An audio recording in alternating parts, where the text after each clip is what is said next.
kawan-kawan ya. Namun sekarang sudah berganti tim Avium Esports dan di sini bahkan membawa nama Slate Esports sendiri cukup menarik dan tidak akan ada Valentina. Ini menurut aku juga yang kalau kita bahas masalah playstyle ya Cipi ya. Todak ini mereka tuh kuat banget untuk team fight-nya. Karena kita tahu seberapa kuat biasanya early pressure yang dimainkan oleh Ciku, dimainkan oleh Yams juga. Ini yang bisa membuat Slate mereka harus berhati-hati di early-nya. Tapi tentunya dibuang begitu saja. Apakah akan ada hero-hero initiator? Hero-hero CC ya, CC betul. Yang no counter tentunya bakal diamankan oleh teman-teman Slate Esports. That's why dia masukin Digi di sini sebagai first pick atau first band dari teman-teman Slate Esports. Tapi disusul lagi dengan adanya banning ke area Akai. Mereka nggak boleh ada hero yang bisa ciptain momentum, menghimpit pergerakan dari lawannya atau tim Todak Malaysia sendiri. Dan Fanny yang menjadi salah satu hero yang akan ditutup juga. Ingat mungkin dari permainan Todak Malaysia khususnya jungler bisa manfaatin early advantage. Dengan ada Fanny di game yang pertama, satu hero terakhir di sini yang harus ditutup, dimana one terbuka. Atau bahkan mereka juga bisa nutup possibility hero ke area Julian jika ingin ya. Ingat itu adalah salah satu hero yang kita tahu crowd controlnya tuh luas banget dari enhance powernya. Dan Gashan lebih dahulu. Di sini Gashan lagi power band gak sih? Langganan banget di MPLI. Ya menurut aku Gashan nih semenjak di revamp ya bersama dengan Leslie kan laris manis. Langsung laris manis karena dia memiliki burst damage juga yang kita tahu bisa dikombokan juga dari semua skill yang dimiliki oleh seorang Gashan. Dan tentunya tidak mau kerepotan lawan Gashan langsung di-ban begitu saja oleh tim Todak. Dan bahkan kali ini apakah first picknya akan jatuh ke tangan Eve yang kita tahu Eve juga masih terbuka lebar. Ini cukup banyak sih, masih ada Pakito, masih ada Cho bahkan yang mungkin menjadi titik kuat yang bisa dimainkan oleh Slate Esports. Atau mereka mau lebih mengamankan ke arah mid lane-nya terlebih dahulu.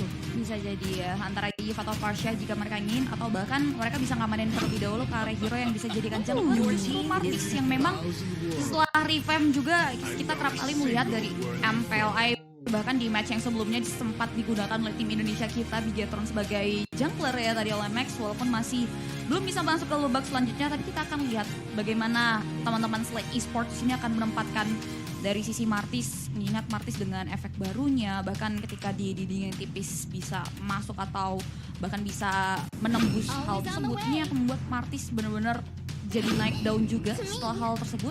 Dan One yang sempat diduga akan di-ban terbuka ini udah mulai dimanfaatkan oleh teman-teman dari Todak, dan mereka bakal coba untuk mainin mobilitas tampaknya dengan membawa Mark Hilda untuk di game kita yang pertama. Oke, dan ada Lolita tentunya yang kita tahu ini sebagai counter dari One bersama dengan Povius yang bisa langsung loncat ke arah belakangnya tentunya dengan Demonic Force di sini. Keberadaan dari One ini tentunya tidak akan aman dan tidak akan baik-baik saja. Todak mereka harus pikirin gimana caranya untuk mengcover seorang One. Kecuali memang One-nya kalau udah loncat ke atas ya udah terbang itu udah beda cerita. Tapi ketika ngebuka atau ngepecahin weakness point, ini jangan sampai One-nya itu di counter duluan sama Demonic Force dari seorang Povius. Itu dia, ini yang harus perlu kalkulasi ya. Walaupun kalau kita tahu walaupun weakness point-nya aktif dan tidak diaktifkan itu akan menambahkan damage dari One-nya sendiri. Tapi yang harus perlu perhatikan bagaimana nantinya kalkulasi dari ultimate One ke arah hero-hero yang dimiliki oleh Slate Esports dan Esmeralda yang menjadi pilihan selanjutnya oleh teman-teman dari Todak.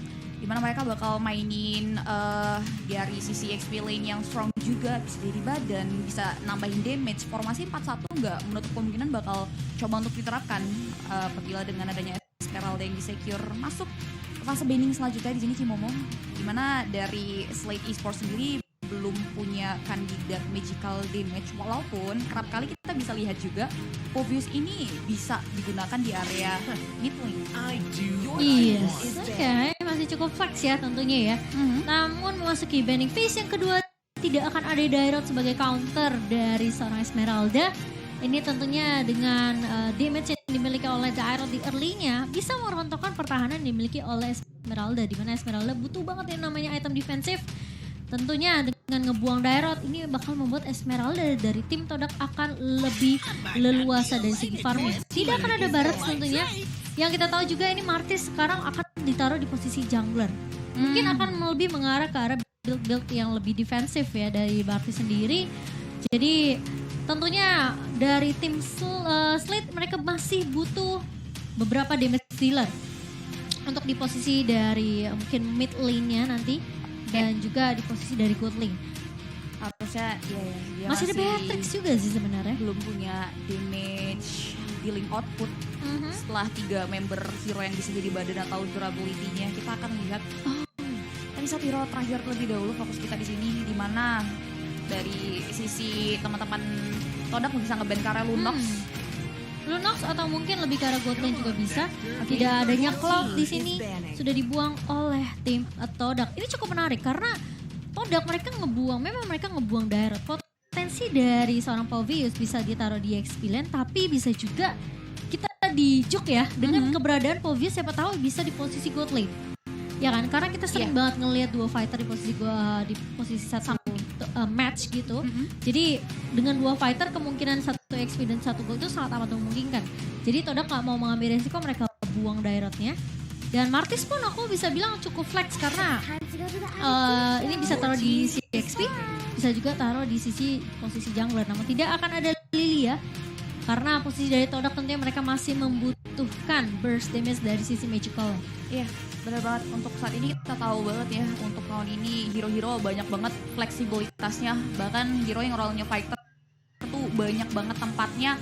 Seperti yang Cimomo sempat notice dari Martia sendiri, masih fleksibel, bisa jungler, bisa jadi XP lane, bahkan dari Pauvius-nya pun bisa god lane, bisa mid lane. Jadi masih belum bisa dikuak tentunya untuk 2 hero yang sudah dipilih oleh teman-teman Slate Esports. Tapi kita akan fokus terhadap satu hero yang bakal diamankan oleh Todak dari Malaysia. Mereka belum punya magical damage, di mana Parsia Yip masih terbuka. Lunox jika mereka ingin untuk melakukan penetrasi ke area hero double-nya pun masih possible. Dan ternyata Parsia jadi pilihan pick, mereka mau mainin high ground defense juga. Iya, sebenarnya dari Slate mereka juga bisa ngambil ke arah Eve kalau mereka mau, karena sama-sama high ground.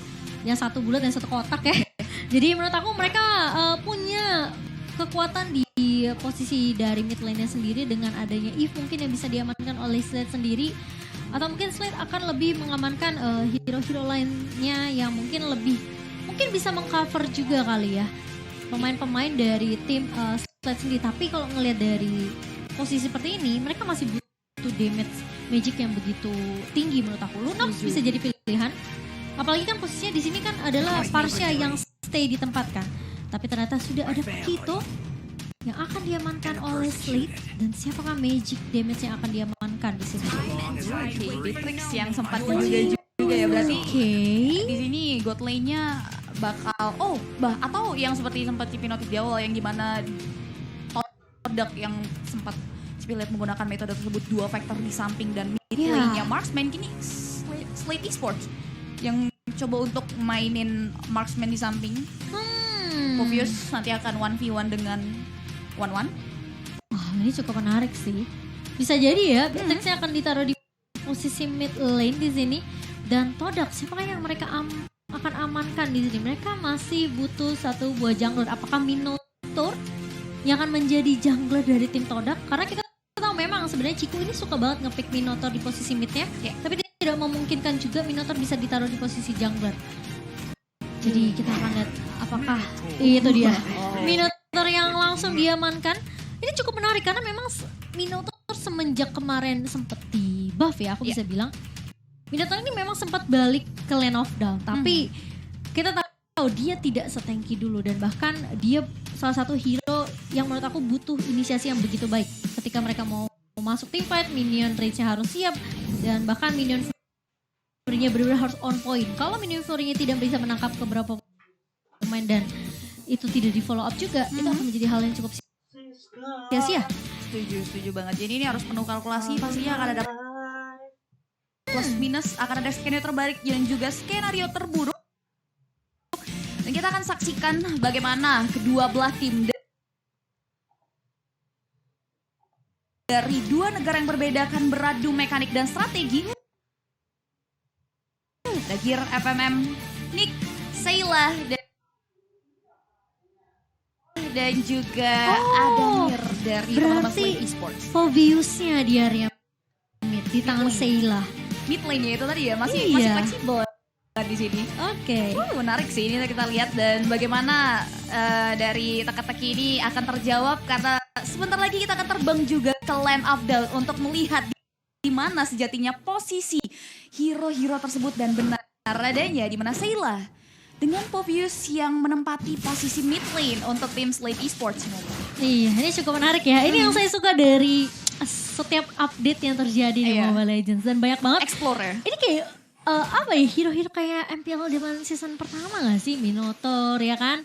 Mungkin Martis di season ketiga. Ini semua udah balik lagi sekarang. Ini udah ngebawa hero-hero lama kembali ke Land of Doubt. Udah tapi, mulai masuk lagi. Kan biar ada suasana yang baru ya Cipi ya. Apalagi Gassin juga kan sekarang udah jadi prioritas untuk di ban. Jadi kita akan melihat tentunya dari kedua belah tim di sini. Slate dan juga Todak. Oke, mereka masih coba untuk mengamankan dari Little Wanderer dan mungkin mendapatkan level 4 terlebih dahulu, sementara Yam sudah dipukul mundur tentunya. Sementara Moon di sini masih harus bersabar karena posisi dari Sheila dan juga Nick ini yang bisa menarik ke arah seorang Moon. Jadi tidak boleh terlalu memaksakan di area minta, sementara di area atas Ciku. Hadamir dalam posisi yang tidak baik-baik saja, namun ternyata Nick masih punya satu buah Guardian Bulwark. Berhasil untuk mengcover dengan sangat amat baik dari seorang Adamir. Mengingat mereka bukan menggunakan tipikal jungler yang teamfight ya, tapi sebelumnya sudah ada satu buah stunner yang mengarah ke Moon dan nyaris tumbang. Masih ada Wings by Wings dan Flame Shot sempat dikeluarkan oleh seorang Sheila, tapi belum adanya First Blood yang tercipta. Dan bahkan Gear juga sempat untuk melalang buana, bukan EXP Lady yang pasif. Dia coba untuk memantau pergerakan, memanfaatkan dan memukul mundur rival. Dia coba untuk bikin rival lama dari segi levelingnya sih. Karena terlihat di sini Adamir udah masuk level 4 dan rival baru mau menuju level keempat dan Turtle yang pertama sudah mulai hadir dan sudah mulai dipantau juga dari kedua belah jungler walaupun masih belum ada opsi poking dari sisi junglernya sendiri. Mereka coba untuk fokus terlebih dahulu dan dengan adanya Turtle di sebelah sisi kanan hutan ini akan menguntungkan EXP Lane untuk berkontribusi di area objektif tersebut. Iya, sementara kali ini Todak mereka suka banget untuk pick team fight di area objektif turtle-nya. Mereka mau coba untuk maksimalin potensi dari beberapa hero yang mereka pick, seperti rival sekarang udah punya Minion Fury tentunya, tapi Recha apakah bisa dipukul mundur kali ini? Sheila ngebuka satu buah Demonic Force dan bahkan Moon bakal coba dikejar. Ini dia posisi dari pemain-pemain Slate yang bisa dibilang benar-benar bagus banget ketika mereka mau coba untuk nge-push memukul balik pemain-pemain dari tim Todak. Mereka tahu mungkin playstyle dari tim Todak adalah mereka suka ajak Tifa di area turtle, tapi Slate tidak akan membiarkan hal itu terjadi begitu saja. Dan lihat bahkan jungler mereka pun harus menjadi korban selanjutnya, 2 untuk nothing. Di sisi lain invasi terhadap jungle pun sudah mulai dibuka, tapi Moon berhasil menyelamatkan purple buff yang hendak dicuri oleh anak-anak dari Slate Esports. Tapi di arah top lane terlihat crossbow tank mengudara dan bahkan mempanis ke area FMM buat God lane. Dan finally 1 point kill berhasil dikantongi oleh Todak dari Malaysia. Jadi mungkin yang harus jadi PR, mengingat Todak ini tipikal hero yang mereka pilih. Komponen hero-nya tuh bukan hero yang bisa ngasilin early advantage. Jadi ini memungkinkan mereka untuk dipanis dengan daya 2 point kill. Mereka butuh waktu banget gak sih di sini untuk bisa dapetin dan ngasih damage lebih untuk bisa mempanis ke arah hero-hero dari Slate Esports sendiri. Apalagi posisinya dari Ciku kan masih butuh item ya. Dan buat teman-teman jangan lupa untuk nikmati keistimewaan saat bermain game. Tentunya dengan kartu kredit HSBC ya. Kalian bisa apply kartu kredit HSBC Visa Platinumnya dan mendapatkan cashback harga Rp750.000. Lala, langsung apply sekarang juga. Betul. Dan terlihat juga di sini udah ada skenario yang dibentuk dari teman-teman kedua belah tim di area God lane. Nampaknya mereka bakal coba untuk memberikan harassment ke Demonic Force. Sudah mulai tertinggal begitu saja. Solo Pad di sisi lain dengan satu bagian di follow dengan Minion Fury. Tapi lihat damage yang diberikan terlalu sakit. Crossbow tidak mulai mengudara dari Ciku guys. Orang akan lane up dari Slate Esports. Tapi Adamir satu darah terakhir masih bisa menyelamatkan nyawanya. Tapi tidak dengan Ciku. Ciku harus tumbang 1 tanpa pertukaran untuk menit kita yang keempat. Itu posisi timing dari Guardian Bulwark dari seorang Nick selalu on point. Dia selalu ngebuka Guardian Bulwark-nya di saat teman-teman itu udah sekarat. Adamir, ini kedua kalinya dia di cover dengan sangat amat baik dengan satu buah Guardian Bulwark dari seorang Nick. Kalau nggak ada Nick, itu udah pasti Adamir tumbang. Ya benar banget, dan Adamirnya benar-benar berhasil diselamatkan akhirnya. Dan satu member lagi harus terpick off. Ini membuat Todak Malaysia harus kembali berhati-hati. Memutar kembali otak mereka agar tidak menelan kembali korban. Karena Turtle udah mulai di poking, Momo udah mulai coba untuk memotong pergerakan dari anak-anak Slate Esports, tapi Adamir berhasil men-secure Turtle. Untuk kali kedua, Gear coba untuk mulai melakukan jab ke area depan, tapi nampaknya dari Todak Malaysia hanya coba untuk memberikan efek mundur. Mereka nggak mau overcommit dan cari kompensasi lebih lagi, walaupun Gear ini lincah banget sih. Dia bener-bener gak pasif di area bottom lane, dan ketika satu objektif turret yang dimiliki oleh lawannya runtuh, mereka langsung sesegera mungkin untuk melakukan sweeping terhadap lane-nya. Iya, ini mungkin yang tadi Cipi udah sempat bahas ya. Slate ini mereka memang udah punya early damage-nya lah. Dimana Gear di sini dengan rotasinya juga, lalu Adamir yang kita tahu dengan pasif stack-nya juga dia masih bisa memberikan damage. Sayla yang menurut aku jadi poros dari setiap team fight-nya untuk Slate sendiri sih. Karena dia nggak nunggu Todak untuk ngebuka, dia bahkan ngebuka ketika rival ini minion range-nya itu hampir full. Tapi Sayla ini selalu ngincernya ke arah Moon atau enggak ke arah Chiku guys. Tim fight di area atas tadi sebenarnya aku pikir Todak masih bisa pegang. Tapi ternyata Adamir yang gak tumbang, malah Cikunya yang diincar habis-habisan. Jadi prioritas target dari Slate sendiri sini udah kelihatan jelas banget lah. Ciku dan juga Momo, dan Moon sorry. Iya, karena memang benar adanya dari Todak Malaysia benar-benar bertumpu terhadap dua hero tersebut. Dari Ciku dan juga Moon, bahkan kini kita bisa lihat juga Ciku crossbow-nya mulai mengaktifkan gitu saja, dan masih bisa ditahan, namun tidak. FMM harus tumbang gitu saja dengan damage yang diberikan dari Quantum Respect, tapi lihat Ciku guys harus tumbang di tangan seorang Sayla, masih mau lebih.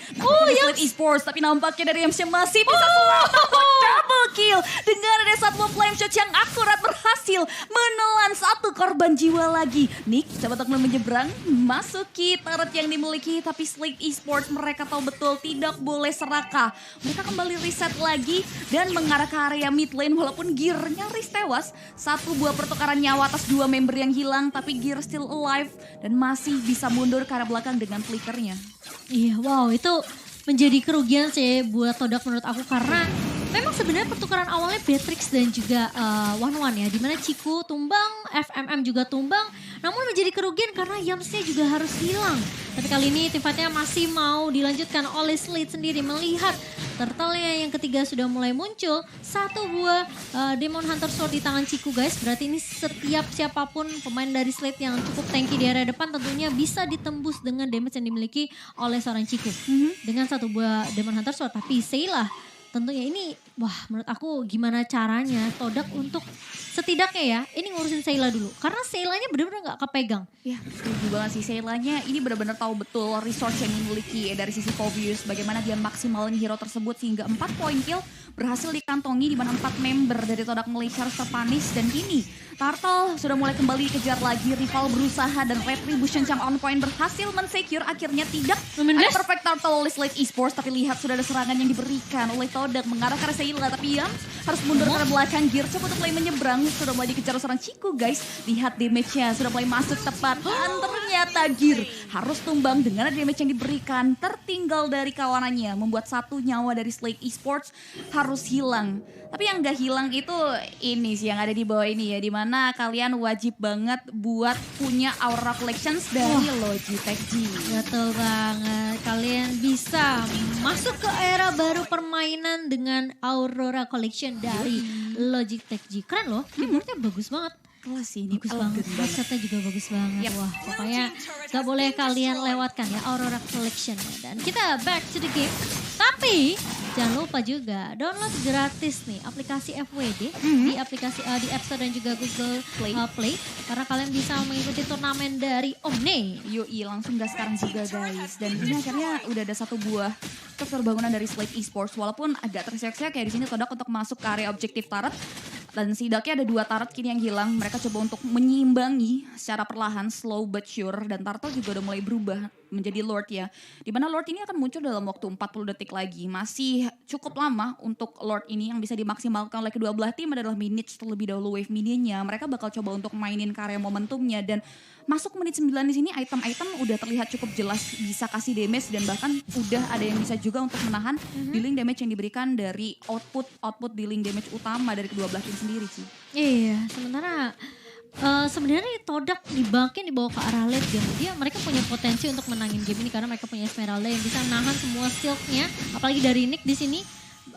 ini bisa banget shield dari seorang Lolita ini dimakan. Tapi masih ada Minion Fury dibuka begitu saja oleh seorang rival. Namun guysnya tidak connect ke siapapun. Namun Sheila bakal coba incar ke arah seorang Chico. Kali ini dibuka begitu saja. Kalian terus posting dari seorang Chico dan bahkan Sheila hilang begitu saja. Sementara Chico tidak ada yang bisa menangkap. Nick mencoba untuk mundur terlebih dahulu. Ditolong oleh seorang Yam. Tidak mau terlalu memaksakan teamfight-nya. Tapi kembali ke area mid kali ini. Gear bakal menjadi korban kedua itu dia Chico guys. Benar-benar free banget di area big mine-nya. Ketika Sheila tumbang, ini udah jadi apa ya? Mungkin bisa bilang taman bermainnya Chico gitu loh. Langsung celah ya. Ini bisa dibilang celah yang dimanfaatkan dari sisi Todak sendiri atas teman-teman Slate Esports. 2 member mereka hilang dengan kuantitas yang mereka dapatkan yang memang diungguli juga. 5 player mereka masih hadir. Lord finally berhasil dikuasai tanpa ada gangguan yang berarti dan bahkan distractions yang bagus dari Moon dengan adanya Frederick A-Strike. Itu yang membuat Slate Esports juga nggak mau ngambil resiko untuk kontestasi ke arah objektif tersebut. Dan Lord yang pertama ini mungkin masih Lord Squishy dan ini bakal coba untuk diamankan dari Todak sendiri untuk bisa setidaknya secure ke area inner turret yang tersisa karena ini satu-satunya jalan juga ketika Lord berhasil secure turret Papaya. Itu gak cuma distraction dari Moon, itu adalah pencurian ke arah purple buff. Adamir sekarang udah gak punya purple buff lagi, sekarang Moon yang pegang purple-nya. Jadi ini bakal lebih bahaya karena kita tahu damage-nya akan lebih sakit lagi dari seorang Moon. Kali ini Lord-nya mulai masuk di area mid, Momo masuk dengan Falling Star. Moon, Sheila masih mencoba untuk menahan tapi lihat posisi dari Chico guys. Benar-benar di cover habis-habisan. Yams berada di sisi kiri, di belakang ada Moon, di sisi kanannya ada Momo. Jadi ini segitiga cover yang sangat amat baik untuk Chico sendiri. Yes, setuju. Dan akhirnya ini membuat, karena memang kita tahu ini adalah ujung tombak dari Todak, mereka harus betul menjaga Chico. Mengingat dari early sampai mid game tadi Chico yang selalu menjadi sasaran empuk buat teman-teman dari Slate Esports. Lihat, satu Peter Racer begitu saja, Sheila mulai terkikis, crossbow yang mengalap begitu saja dari satu benar First memukul mundur dan Sheila nyaris tumbang tapi dia masih bisa bertahan dan mundur karena di belakang. Set legal dari Yam, coba untuk mulai maju ke depan, Momo coba untuk kasih backupan dan Slate Esports gak mau terlalu overcommit, banyak resource yang mereka buang membuat mereka harus reset lagi, mundur lagi. Dan Todak, mereka tahu betul mereka gak boleh terlalu greedy untuk maju ke area di depan. Mereka fokus area objektif turret yang tersisa, which is inner turretnya kini. Dan Todak coba untuk mulai pertahanin ekspansi terhadap jalan yang dimiliki, walaupun Slate Esports di sini gak mau terisolasi. Mereka terus berusaha keluar dari zona nyaman mereka dan mau coba untuk cari momentum di menit kita yang ke-12 kali ini. Oke, ini wow, sekarang Todak mereka yang memegang kendali 2,9 ribu gold differences dan 1 buah Malefic Rod di tangan Adamir. Mencoba untuk memberikan penetration damage ke arah pemain-pemain Todak. Tapi apakah itu cukup? Karena Momo sekarang sekali masuk Falling Star Moon, itu semua setnya diserap. Dari Nick, entah itu dari Sheila, dari Gear sendiri, semuanya benar-benar dimakan sama seorang Momo. Dan dari segi item memang kita ngelihat di sini belum ada 1 buah Demon Hunter Sword yang dipegang sama mungkin pemain-pemain dari Slate sendiri. Karena kita tahu Momo ini tanky banget dengan item yang dia punya. Dia punya 1 buah Select Plate, dia punya Dominance Ice, dan bahkan 1 buah Oracle. Ya benar sekali, ini udah mulai terlihat item-item kompleks ya yang membuat Momo bisa jadi badan. Bahkan dia pun pede banget untuk men-trigger pergerakan dari Slate Esports untuk maju ke area depan, langsung di-follow oleh kawan-kawannya. Peter Race Break di-cancel begitu saja, rival. Coba mulai maju ke depan, bahkan Miracle yang mulai diaktifkan begitu saja. Lihat FMM mau kemana, langsung dipanis. Negara ini menjadi diberikan Nick, menjadi korban selanjutnya. Double kill untuk Chico. Sheila mau kemana, dia menikmati trigger dan itu memberikan nyawa secara cuma-cuma. Triple kill, looking for Mania. Gimana flicker begitu saja, bahkan damage dari 1 buah damage yang berlangsung mengarah ke area Mania. Gear masih mau lebih dari Yams dan juga Chico guys. Dibiarkan begitu saja, tapi damage dari Soul Bloom-nya mengarah tepat ke area tubuh dari seorang Adamir yang membuat gagal save, tapi setidaknya Mania berhasil di-secure dan wipe out. Berhasil diciptakan base high ground, terbuka lebar, bahkan gerombolan wave minion pun mengarah tepat ke area Todak. Akankah ini akan jadi side push? Wow, tapi kali ini minionnya masih bisa ditahan. Pemain-pemain dari Slate mereka udah mulai muncul.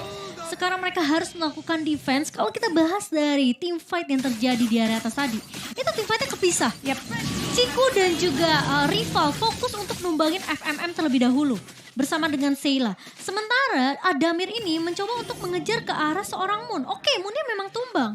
Tapi ketika Moon tumbang, ini dari Chico guys udah dapetin triple kill. Wow. Damage-nya ini PR-nya luar biasa, tapi kali ini lihat rival masuk dengan 1 buah Minion Fury dan bahkan Adamir tumbang begitu saja. Dan main gasnya connect ke arah 2 pemain, tapi ternyata lihat satu Winter Tranjan mencoba untuk menahan damage, namun ternyata Chico sudah terbang ke arah spot yang dibuka. Moon pun masih memberikan damage tambahan dengan satu buah Federal Strike. Dan kali ini 3 pemain dari Slate Esports begitu saja hilang tanpa ada kabar yang bisa kita lihat. Dan bahkan kali ini dari Gear mencoba untuk menahan di area depan, sementara Lord sudah mulai masuk. Gear mencoba untuk menahan tapi ternyata damage-nya tidak cukup. Dan itu dia, hanya dengan satu team fight menjak momen wipe out Todak mereka